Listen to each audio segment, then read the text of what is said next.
আমার দেও কি দিব? ছাগল আমার দেও, তোমরা আসি আমি পালবো, তোমরা আসি আবার দেখে যাই। আমি আমি নিজেই এই এরই মধ্যে নাকি আমি পালবো না, আমি ঘাস খাওয়াবো না, গোটা দু ছাল খাওয়াবো না, আমি ইটা সিটা করে আমি নিয়ে বেড়াবো না। ছাগল কিনবার তো পারতেছি না। হ্যাঁ, কিনবার তো টাকা তো দরকার। মনে করেন যদি আমরা যদি আপনাকে একটা ছাগল, দুটো ছাগল দিই, তাহলে আপনি কি সেই ছাগল পুষতে পারবেন? পারবো। 8 আচ্ছা।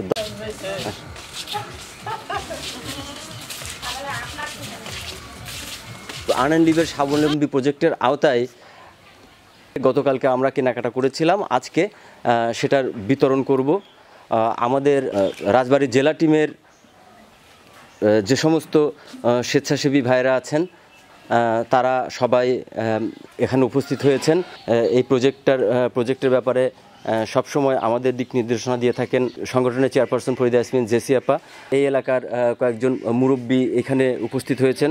আমাদের এই কার্যক্রম তাদের কেমন লাগছে সেই বিষয়টা আমরা এই মুরব্বীদের কাছ থেকে একটু শুনবো। আসসালামু আলাইকুম। আমি প্রথমে ধন্যবাদ জানাচ্ছি এই স্বাবলম্বী প্রজেক্টের সকল সদস্য এবং প্রতিষ্ঠানের প্রধানকে, ফরিদা ইয়াসমিন জেসি, তাকে ধন্যবাদ জানাচ্ছি। আর সেই সাথে যাদের এই জিনিসটা দেওয়া হচ্ছে এই প্রজেক্টের মাধ্যমে, তারা যাতে এটা নিয়ে স্বাবলম্বী হতে পারে সে কারণে আপনাদের কি কোনো তদারকি থাকবে কিনা ভবিষ্যতে? যে হ্যাঁ হ্যাঁ হ্যাঁ অবশ্যই তদারকি থাকবে। হ্যাঁ, তদারকি থাকতে হবে, তাহলে হলে ভালো হবে।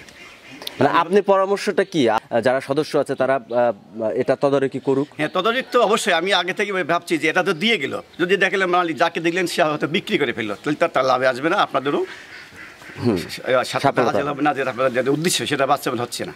এই জন্য যদি আপনারা এটা দেখেন মাঝে মাঝে তাহলে খুব ভালো হবে। এবং আমি আবারও ধন্যবাদ জানাচ্ছি এই প্রতিষ্ঠানকে। ধন্যবাদ আপনাকে, গুরুত্বপূর্ণ একটা পরামর্শ আমাদের দিয়েছেন। এখন আমরা আমাদের এই ছাগলগুলো নিয়ে আমরা সুবিধাভোগী মানুষের দোরগোড়ায় যাব। ইনশাল্লাহ আপনারা আমাদের সাথেই থাকুন।